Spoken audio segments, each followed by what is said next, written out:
today, April 13th, I would like to give an update on the school busing service and the meetings that have been ongoing. Since the suspension of the bidding process, we have had meetings. On April 7, 2016, a joint meeting was held between the Ministry of Education, Culture, Youth, and Sports, headed by myself, as well as the Ministry of TIAT, headed by the Honorable Minister Ingrid Arundel, together with our support staff who have been over the past years working, sometimes jointly and sometimes separately, on a policy to regulate school busing. We have come together with the intention, once again, to work collaboratively to come up with a short-term and long-term solution concerning the school busing transportation service. Both of us, as ministers, gave the green light for a joint school bus committee. This committee had existed in the past, but sometime in 2014 had diverged. So they had gotten the green light to come back together as one unit because there is no way that we can regulate it from one side. So they are currently working on a solution to come up to a more efficient, safer, and cost-effective school busing transportation service for a number of years. The Joint Committee held its first meeting on April 12th, 2016, just yesterday. The committee is working diligently to come up with a short-term and long-term solution. From their report so far, not on paper, it has been quite a positive one, as was the initial meeting between the two ministries. They were given at the time 2 weeks to come back with the recommendations. The strife within this is to look for solutions which are fair and encompass the current operators and government in the short term, as well as solutions going forward in the long term, which government will make sure are beneficial to all parties involved. So as the 2 weeks is nearing, next week they will be meeting again early in the week, where they will then complete the report and plan of action to the respective ministers, Minister Arundel and myself. Once this plan is approved by us and brought forward also to the Council of Ministers, the information session will be planned with the school bus operators, the current school bus operators. So we are doing our best as a government to work together, to collaborate, to make sure that all concerned are taken into consideration in moving forward. So let's continue to do this, working together to push St. Martin forward. Also, I am very pleased to announce that since returning to the ministry, that I charge a group of people to form the Education on the Move Committee. The Education on the Move Committee's goal is to do everything possible to enhance to the community at large, but also to all stakeholders, the importance of education and everybody's input in making sure that it is a positive experience for all concerned. So this committee is going to be launching the campaign on Friday upcoming, and I will therefore leave most of that information for Friday, where we'll be having a press conference on it. However, I'd like to state that on Friday morning, seeing that it is Global Education Day, we know that Carnival is starting, but we cannot forget that education is continuous and that our focus and priority, where our children are concerned, should always be first and foremost their development. So the first project that we're looking at is promoting literacy, and it is something that is totally inexpensive. It doesn't cost us a thing. And to show that the community is literal-minded, as literacy-minded, and find that it's important to stress literacy, we will be encouraging all persons within the community on Friday upcoming, the 15th of April, to drop everything and read at 9:20 a.m. Drop everything and read. So if reading is part of your job anyway, you don't have to drop everything. But if it is not part of your everyday work or play or whatever it is you're normally doing at 9:20 on Friday, I challenge all of you to drop everything and read. Now, some might say I mightn't have a book handy, but we all know, we all have our phones handy. You can read your email. You can read an inspirational text that you can find. You can even find it in advance and save it so that you can read it at that time. 10 minutes every Friday morning is our goal to have all students, teachers, everyone in schools, everyone on the job, drop everything and read. That will be the first initiative in promoting literacy. And as the Education on the Move campaign gets going, you will be hearing of all the other initiatives of the committee. And I look forward to the community's collaboration with us in doing everything we can to promote education in every aspect of our lives, as education remains continuous and is something we strive to do from zero to the grave. So therefore, with that being said, Cedric, I'll be open at this point for any other questions pertaining to other points of interest to the Our public. society is made up of morals and values. What do we mean by morals and values? Morals are also called principles. Morals are habits with respect to right or wrong conduct. Morality is ultimately a personal compass of right and wrong. Values are standards or ideals. Values are important and lasting beliefs shared by the members of a culture about what is good or bad and desirable or undesirable. Values have major influence on a person's behavior and attitude and serve as broad guidelines in all situations. One important result of morals and values is integrity. Without morals and values, there can be no integrity. The word integrity is much used in our society of late. That is understandable, because integrity is one of the main building blocks of a well-functioning democracy. Without integrity, corruption can take hold of a community. Corruption is defined by Transparency International as the abuse of entrusted power for private gain. The gain can be either financial or non-financial. In a worst-case scenario, extreme corruption could lead to poverty and could be the cause of hardship. An impoverished community can quickly turn chaotic and unstable. This scenario should make it clear that the fight against corruption is necessary. More importantly, every one of us, as citizens, must take responsibility for this fight. We should all be concerned about the spread of corruption, which can be compared to a virus capable of crippling government, discrediting public institutions and private corporations, as well as having a devastating impact.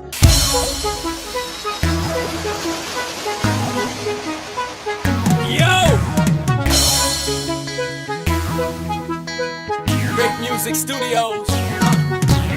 I ain't going home till they play my song. I say I ain't going home till the last truck gone. I got my shoes, I got my rocks, got some liquor in my bag, and I ready to get on. You looking for me, here I am, jamming long time behind my van, winding up on wifey bam bam and getting on bad, bad, bad, bad, bad. I don't think that they're ready for this one. I don't think that they're ready for this one. I don't think that they're ready for this one. No. This for the one with the wine and addiction. This for the one with the wine and conviction. This for the one with the wine and tradition. We getting on bad, bad, bad, bad, bad, bad, bad, bad. We getting on bad, bad, bad, bad, bad. We getting on bad, bad, bad, bad, bad, bad, bad, bad. We getting on bad, bad, bad, bad, bad. We getting on bad, bad, bad, bad, bad, bad, bad, bad. We getting on bad, bad, bad, bad, bad. I ain't going home till they play my song. I say I ain't going home till the last truck gone. Minister Lee, you mentioned the SXM Medical that NAGICO is proposing $3 per day. Can you tell us, and I'm going to give you all my questions for that particular insurance policy, so you'd be able to give me the answers. When will this kick off? When is it available as of now or already in place? Will this insurance be available for undocumented citizens on this island, people living on this island? Does it cover hospitalization and evacuation? And I remember clearly during the Brooks Towers process, persons that were trying to get their papers in order, they were required to have an insurance policy. A lot of people went to NAGICO and took out an insurance for a year just in order to comply with the requirements of IND, but after that, they never renewed.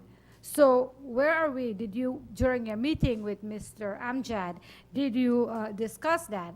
Or is it going to be incorporated with SXM Medical? Thank you.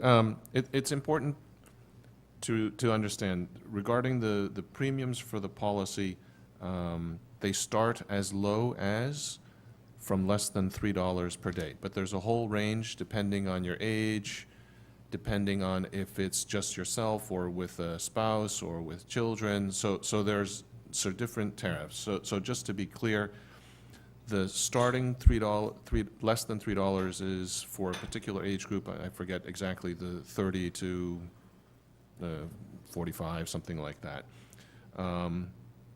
So it's starting price, and then it goes up. But in general, I find that the prices are extremely reasonable and very affordable. In terms of when it's available, I would say from next week, but I think they could already start to go to NAGICO and begin the application process, because they do need to fill out applications, et cetera. In terms of whether it is available for undocumented, there are no requirements for them to be Dutch citizens, or so I believe that it is applicable for the undocumented here as well. And that's a problem here, because many of the air evacuations, for example, are for undocumented people. Yes, it does cover hospitalizations and evacuations. And regarding what you're referring to regarding the Brooks Tower, it didn't come up in our discussion. You know, our goal is to have more complete coverage with medical insurance for the entire population. So if there's a gap where people who are supposed to have insurance have now let that lapse, that's something that certainly the ministry is going to address on a structural basis. Minister Lee, you spoke about compliance and you spoke about SZV and control. And I heard you saying this more than once, and I beg to differ. You said, for you, the price is reasonable. The cost for this insurance package is reasonable. I beg to differ, because we have people working for minimum wage. So, and we have companies that have people that are working for them and do not provide them with insurance coverage. You know of a personal issue that I had with Sonesta Great Bay. My kid was working for Sonesta Great Bay and was paying his dues, but did not get a medical card. So how do we get the businesses that have people working for minimum wage to comply to the rules and regulations of this company, of this country? So once somebody is working full-time, they are entitled to SZV insurance. And one of the jobs of the inspectors are to ensure that everyone who's entitled to insurance, that the company, that the premiums are being paid, and that the employees receive what they're entitled to. So that is absolutely part of the reason for the improved compliance. So, and then your earlier question about it being affordable, again, if people are working and they're in minimum wage, they should qualify for SZV insurance. So in which case it's you know, part of their employment package. It's part of their deductions that are taken out of their salaries.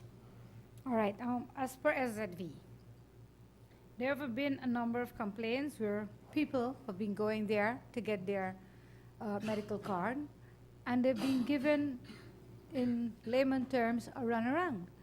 People are going there sick. They're getting an appointment for 3 or 4 weeks later when they need to see a doctor immediately, and they're working. How are you handling this? I think you know of this issue.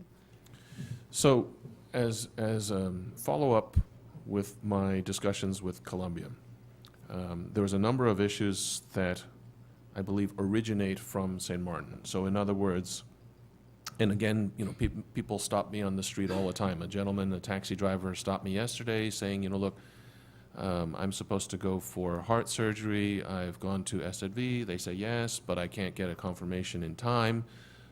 He says he's been waiting for a month already.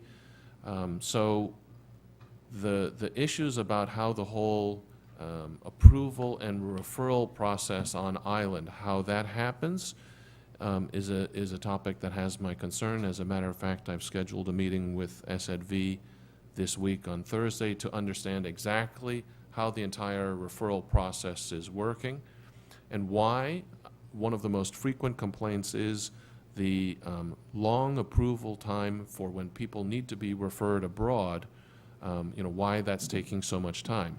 As a matter of fact, one of the complaints that I received from the medical facilities in Colombia was, why are we sending people at such a late or advanced stage? So in other words, if people are being diagnosed with issues early, but yet the approval process is taking so long, and then as a consequence, when we finally do refer them, whatever illness they have has reached an advanced stage where it becomes either more expensive or more difficult, or perhaps even impossible to really treat, we're not doing the people of St. Martin any good.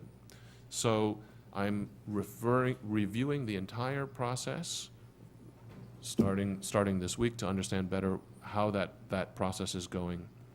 One of my thoughts is that I'd like to see a medical referral committee, so a committee here that will judge when patients need to be referred abroad. Hopefully that would give a speedier response.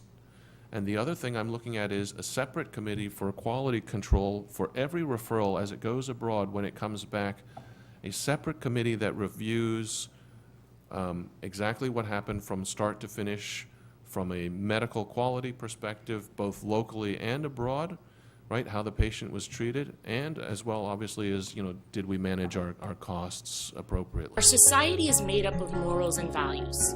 What do we mean by morals and values? Morals are also called principles. Morals are habits with respect to right or wrong conduct. Morality is ultimately a personal compass of right and wrong. Values are standards or ideals. Values are important and lasting beliefs shared by the members of a culture about what is good or bad and desirable or undesirable. Values have major influence on a person's behavior and attitude and serve as broad guidelines in all situations. One important result of morals and values is integrity. Without morals and values, there can be no integrity. The word integrity is much used in our society of late. That is understandable, because integrity is one of the main building blocks of a well-functioning democracy. Without integrity, corruption can take hold of a community. Corruption is defined by Transparency International as the abuse of entrusted power for private gain. The gain can be either financial or non-financial. In a worst-case scenario, extreme corruption could lead to poverty and could be the cause of hardship. An impoverished community can quickly turn chaotic and unstable. This scenario should make it clear that the fight against corruption is necessary. More importantly, every one of us, as citizens, must take responsibility for this fight. We should all be concerned about the spread of corruption, which can be compared to a virus capable of crippling government, discrediting public institutions and private corporations, as well as having a devastating impact. Question for you, Minister Lee. A couple of weeks ago, I asked you if SZV have medical doctors that check patients that go there for their sick leave, or if they have administrative doctors. Based on my information, there is no doctor that is examining patients to see their condition, but are just giving sick leave or sending people back to work. Have you checked on that? This will be part of my discussion with SZV this week, but one of my initial thoughts would be that same committee that could be used for medical referrals could also be used for, in particular, extended sick leave. So if somebody's going into, needs approval for extended sick leaves, that same committee would evaluate it. Thank you so much, Minister Lee. I now move to the Minister of Finance, Minister Gibson. As per your meeting with the Minister of Finance in Curacao, and the assets due to St. Martin.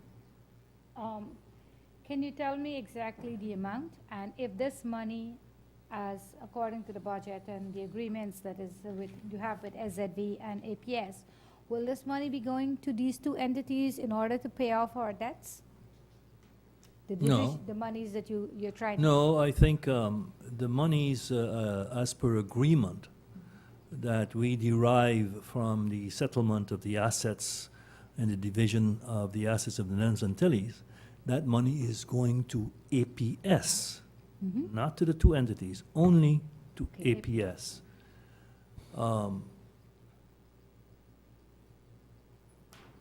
So that answers your question? Can you tell us how much? It's 58 million. And do you believe within the next 2 months we are going to be able to get that money, or we are going to have a long drawn-out process again? Well, everything depends on planning, and sometime the road to hell is paved with good intentions. But the Well. understanding and the agreement that was made is that we are going to work towards trying to finalize this in 2 months' time. And we even have an interim meeting set up, like I said, on May 17th, to see where we are and what other steps need to be taken, because it's not only the Minister of Finance of Curaçao, myself, but it's also the government of the Netherlands. But most of the problems have already been ironed out. These are just some minor details that needs to be addressed, and most of them are from the part of the Minister of Finance of Curaçao. All right, another topic. Minister Gibson, you said you met with the interim director of PJIE regarding the 4 cents they want to charge an inbound cargo. Did you or government, even the Ministry of TIAT, if you know, attempt to meet with the tenants of the cargo building and even those that are inside of that are supposed to occupy the FBO if and when it's completed? I am not familiar or aware of what the Minister of, if the Minister of TIAT did anything in this respect. I just wanted to share what I did, and after hearing this on the news, what I did to try to discourage them from going down that road.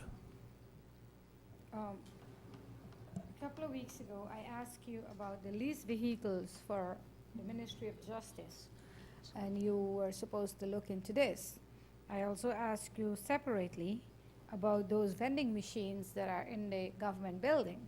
Who do they belong to?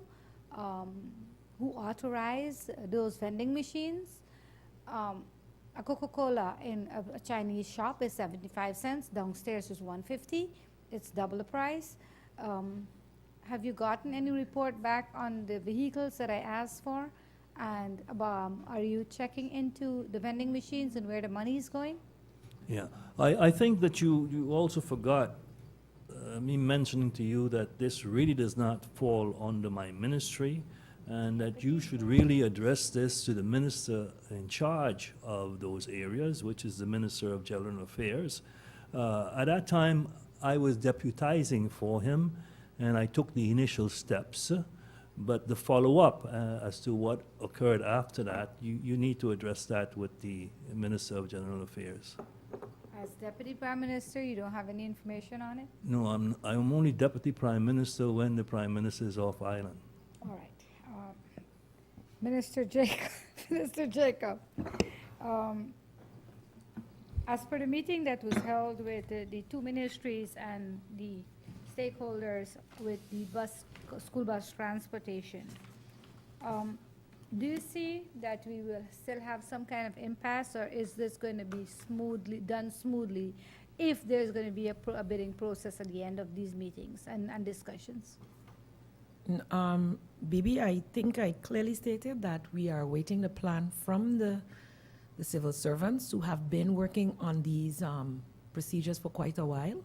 I think in my information that I gave to the public the week before, I clearly stated that the ministries were working separately And so therefore, it behooved us to stop at that point to make sure that we are speaking with one voice. So after they have concluded their meetings as a committee in terms of merging our wants, our needs, moving forward, then that decision will be taken as to how we will proceed. They have been asked to come with both short-term and long-term solutions. Seeing the date and time where we are already, it would be a bit difficult to proceed as had been originally planned.